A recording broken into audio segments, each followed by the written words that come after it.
If you look at how the final solution turned out, and then we had the Nuremberg trials, and then we developed the Nuremberg Code after that, and we kind of, Dr. Ryan Cole, who's the pathologist from the States, has been so eloquent about this. And he said that, the Nuremberg Code was really a promise to humanity. It was a recognition and then a promise, right? It was a recognition that we took a misstep there.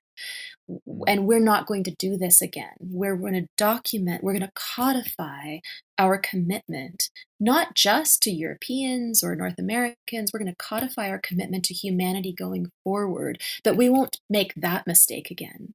We're never going to infringe on people's right to make medical choices for themselves. We're never going to experiment on them against their will.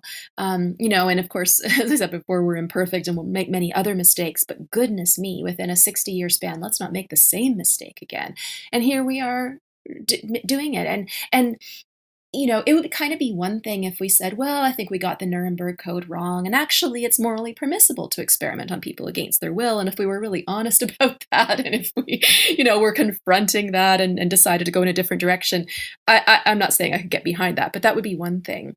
We have a complete kind of myopia with respect, a complete blindness with respect to that final chapter in that story of that massive crime against humanity in the 30s and 40s in Europe. We've completely forgotten our collective role in it, how we came out of it, how we promised not to err in that way again. And that is probably beyond anything else that's happening right now, just chillingly haunting to me.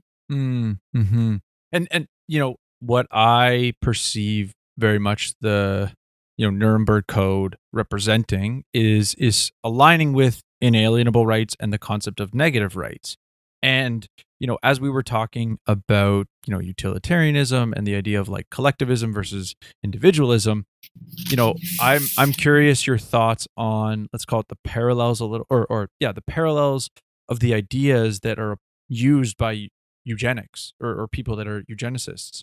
And the reason I bring that up is like, at one point, does the idea of positive rights sort of become a justification for things that lead to the Holocaust? And so I'm wondering if you could speak to that a little bit, because I think so much of the idea of negative rights is completely ignored. People fail totally to understand rights as a whole, and we say negative rights, and we're pointing towards like internet as a right, as opposed to really understanding what rights are. Yeah, so it's really interesting and important, I think. And goodness, if my students were listening, they would say, oh, there she goes again. But it's important to understand where words come from. And eugenics comes from two Greek words. Eu, sort of the prefix, means well or good.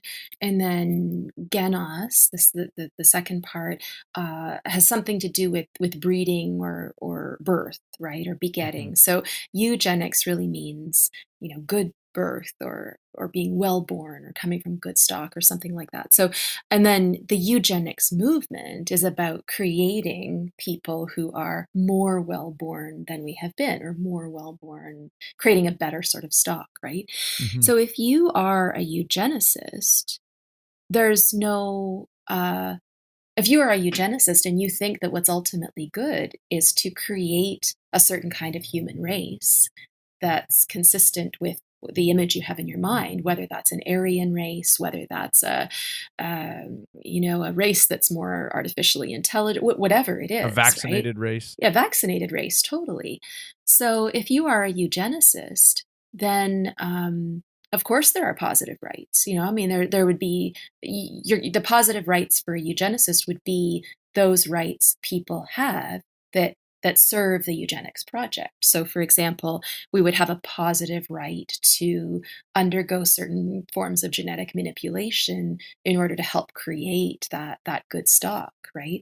So I think it depends what you start with. If you start with, if your fundamental overarching principle is a eugenics principle, then your understanding of rights, positive or negative, is derivative to that, right? And that's why, by the way, we shouldn't be eugenicists. That's partly why. Okay. All right. I was making sure. I was just like, okay. Yeah, write that down somewhere. Make a note.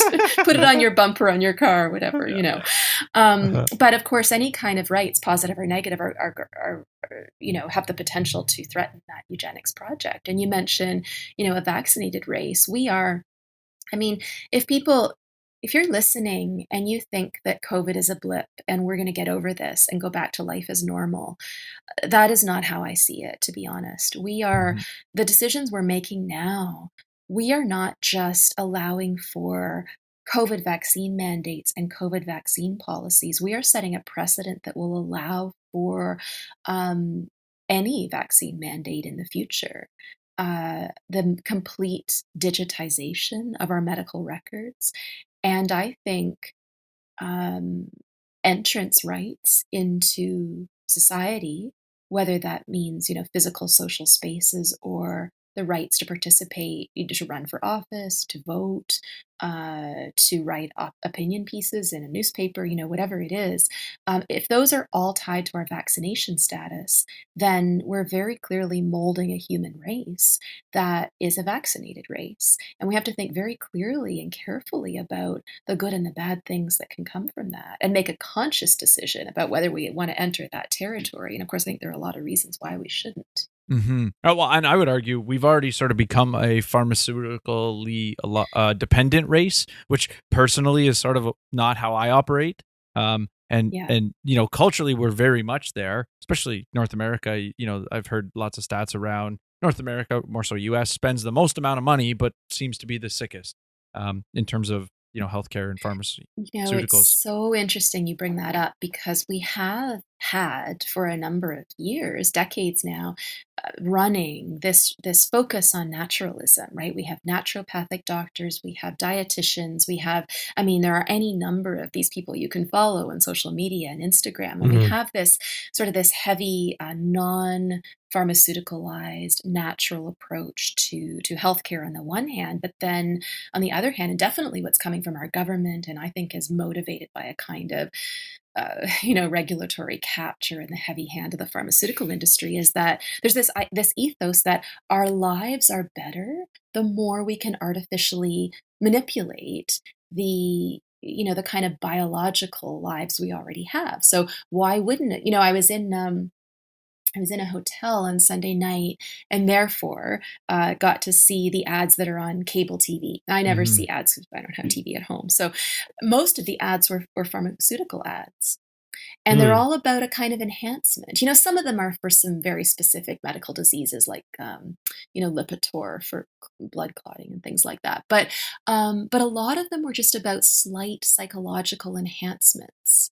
Mhm. Then, of course, in the ads, they list all of the side effects that you Yeah. could experience, But so you in could the get a low slight. voice, in the low voice. Exactly. But somebody's always dancing through the daisy field while it's on. So, there's this cognitive dissonance between what you're hearing and what you're seeing. And, so I think we need to we need to realize, right, that where we're going is not where we've been.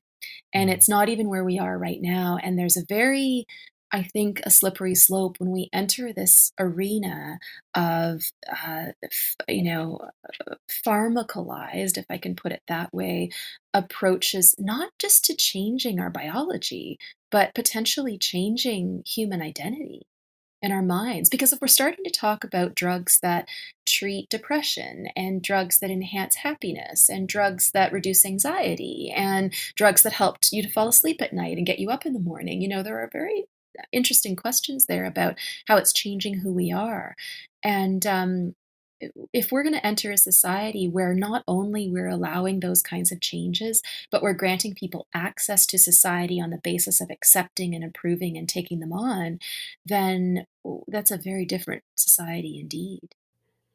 Please subscribe and hit the bell to stay up to date. If you liked or disliked the snippet, give it a like and share your 2 cents with us in the comment section. And remember, 6 cents makes change.